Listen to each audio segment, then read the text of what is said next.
Is there still some question? Does the amyloid plaque, that whole thesis, that that's the cause and the target for therapeutics, has that been proven, or just the evidence is getting stronger?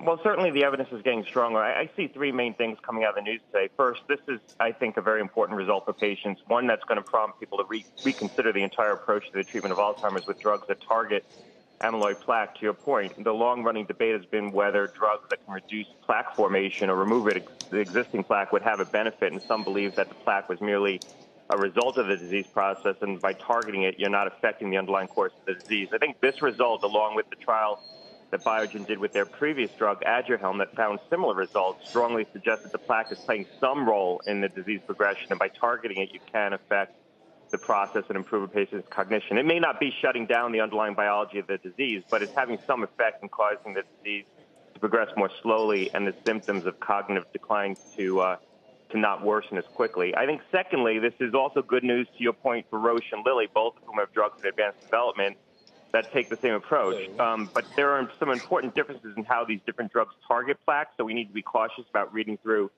too directly to the other drugs in development. And then just final point, I'd say this is going to have to cause CMS, the Medicare agency, to reconsider an unprecedented decision it made about a year ago with Biogen's first drug that targeted this approach, Aduhelm, when it denied coverage for that drug after the drug had won FDA approval. CMS at the time, as you recall, I think we talked about it, had argued that it didn't believe the approach worked, and it wanted to see the results of a more definitive large-scale trial before it would change its mind. And based on that decision, it effectively curtailed access to the drug. I think now CMS is going to have to go back, reconsider the decision, and maybe concede that this approach is providing some clinical benefit to patients.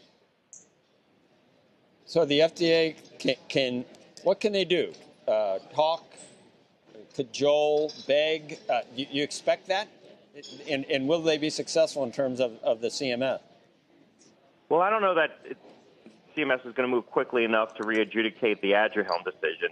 They're going to look at these drugs as distinct drugs, and they do work by different mechanisms. But I think it's going to have to reconsider the framework, because the framework that it had put out in announcing the denial of coverage for Aduhelm basically said that the agency didn't think this approach worked, and it wanted to see the results of more definitive large-scale studies before it would consider reimbursing any drug effectively in this category.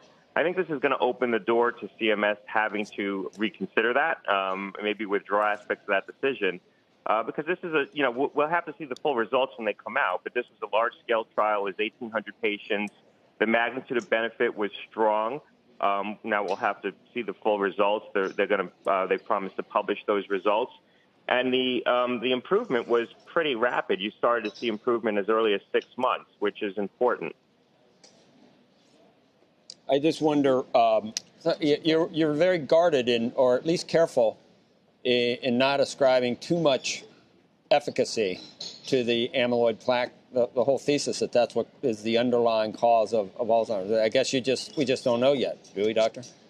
Yeah, I'm not. I think that this is providing a clinical benefit. We now have 2 large trials, and this was a pretty definitive trial. I mean, if these results hold up to scrutiny, this was a large-scale trial. It doesn't get much better. I think this was a gold standard trial in the way it was designed. It had diverse population. I think we have to be guarded is the amyloid plaque causing the progression of the disease, or is it a symptom of the progression of the disease? I think what we could surmise from this is that by removing the plaque or slowing the aggregation of the plaque, you are providing a clinical benefit. Whether you're shutting down the disease process, I don't think we understand the disease well enough to know that.